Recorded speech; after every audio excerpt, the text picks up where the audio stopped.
All right. I'm happy to announce our next speaker, Kristen Plancer-Murphy. She is an occupational therapist and a Dysgraphia Advocate.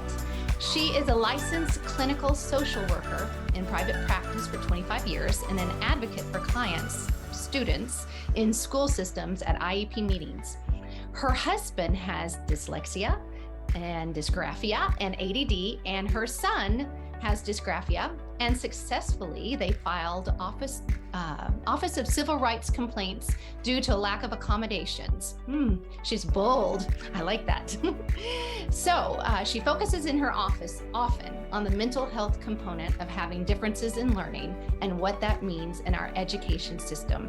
So I'm very excited and grateful that she is here to share for us today. Take it away, Kristen.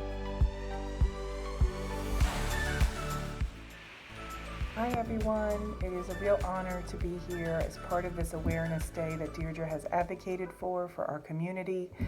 To give you a bit about my background, I am a licensed clinical social worker in the state of New Jersey. I studied, my undergraduate degree was at Drew University here in Madison, New Jersey. I was a psychology and behavioral science major with a minor I created in illness and coping.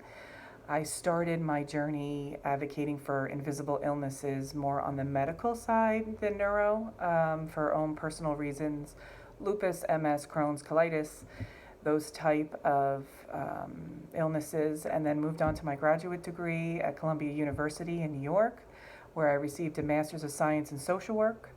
And then I started my journey as a social worker in New Jersey. So I have been inpatient, IOPs, which are intensive outpatients, very clinical based mental health, have done home health care advocacy. And my journey was mostly advocating against the medical profession and in doctors' offices with patients so that they felt heard. And that their families understood sort of the process that was happening with their illnesses. Then I began private practice, probably 20 years now, and through my journey with that, I certainly have had clients in my office that have needed help and advocacy within the school system, sitting at their IEP meetings, their 504s, helping parents and students discuss with teachers, administration, sort of their experiences, their journey, and I cannot emphasize enough for our own students with dysgraphia, the need for mental health support is really where I'm coming from, just so you know. So that's a little bit of my professional background that I come with, and there's always a bias in it. You know, I am the person at the table against the school system or, you know, sitting with the family and the student so that they feel heard. So that's, you know, on the private side of that. I will also say personally, I married my husband. He was in his mid-20s. In 2000, he was never diagnosed, grew up in the system of Brooklyn in the public school system. When I met him, based on my field and the colleagues that I am able to interact with, I picked up a few things. So I said, honey, do you think maybe you would want to get tested and just see? And clearly we were fortunate enough, we got him tested, and his mid-20s, he was identified with dysgraphia, dyslexia, ADD. Never, of course, growing up in a system with any accommodations, so we can just figure how difficult that process was for him. So, of course, we had our son in 2003, Kieran, and based on what I do for a living and knowing the genetics that follow with this neuro-based type of condition for dysgraphia, was eyes wide open with Kieran in preschool and what we were going to be, you know, just checking to see if anything was popping up for him. And it did hit. I mean, he started in the 2s and the 3s, and we had typical difficulty grabbing the crayons, tying shoes. Kieran experiences a lot of hand pain with his dysgraphia. He has very low muscle tone in the hands, a lot of tingling.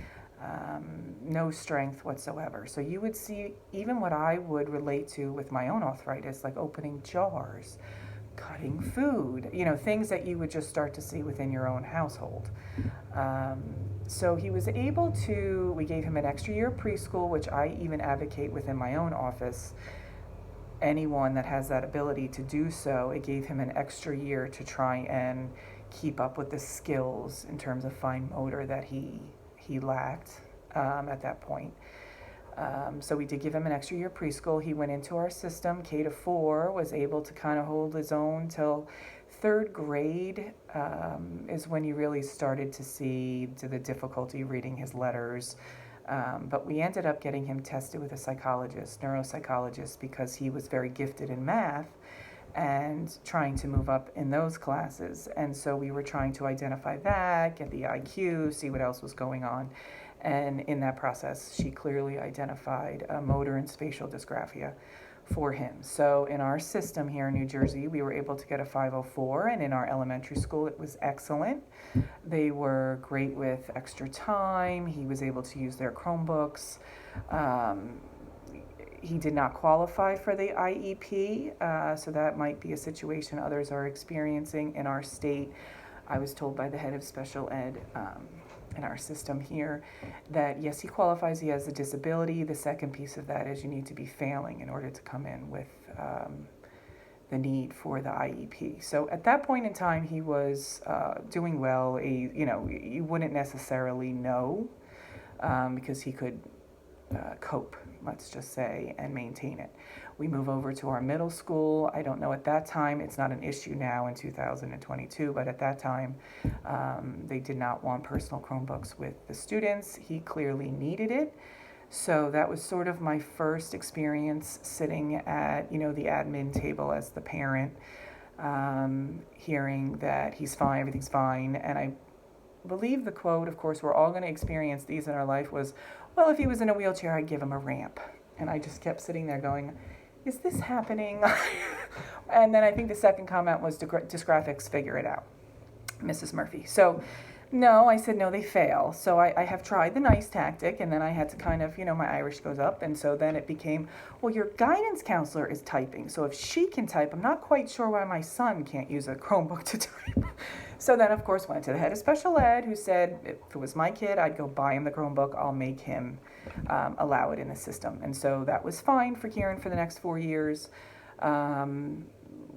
We were able to kind of get through. What I will recommend, I do it for my own son, my clients, is in defense of teachers, they're just told the student has a 504 or an IEP. They're given absolutely no information as to what, how, why, nothing. I mean, it's protected, it's personal, private information, which I understand. But knowing that, going in every year since he was diagnosed in third grade, we start off with team letters to each of the team. This reason for the 504, because we were comfortable in it, not everybody is, but we were, is to express to them why he had the 504. His hands don't work. You're not going to read his writing. He doesn't have strength in them. Please understand, this is the reason he needs everything. So we found that helpful for some teachers. Some, even in the special education department, don't know what dysgraphia is. So, it might have been a sentence in a textbook. If they don't know anyone, they have heard of dyslexia because of the amount of work and effort done in that community. So they kind of get that has to do with reading and letters mixed up. But dysgraphia, in terms of the writing and the strength in the hands and the neuro-based activity with that, not really. So then we moved to our high school, which was really our personal journey of horror, I will say. But we got through it, but it was 4 years of difficulty. And I will tell you, with the typing and the Chromebooks and the laptops now, it is extremely beneficial for those with dysgraphia, at least for my son. The tech piece was a game changer. So, we did, of course, as a child, he did the OT work, the fine motor skill work, the vision therapy we tried. And for Kieran, it made absolutely no impact, unfortunately. And so we just found the tech was the accommodation that helped him. So we moved to our high school. It is a very well-performing, very well-funded district. And you would think would be a little bit more knowledgeable, but unfortunately, no. So also, as a heads up, we went within our own dysgraphia community to find what was needed. Because I was thinking the way it worked was like a doctor would come to you and tell you the information. the educator doesn't come to you. I mean, they're doing their job of the teaching, so they're not necessarily identifying your, at least in our experience, like your student is in this one area. So that was on us. We noticed that with math, of course, his spatial issue, if you can't line numbers up, you are not going to get the correct answer. So that was difficult. Handwriting was not going to work. So we went in saying, well, what is the tech? Well, there was no tech. So we found tech. It's called EFOFEX, and it is a phenomenal program. It's made in Australia, and it was not made for the dysgraphia community. It's actually kind of a side effect of how it's benefiting the American dysgraphic population. So it is free to download for districts. We have it in a neighboring district with great success. I've had students in my office use it. It is AP approved, College Board approved, ACT approved, SAT approved.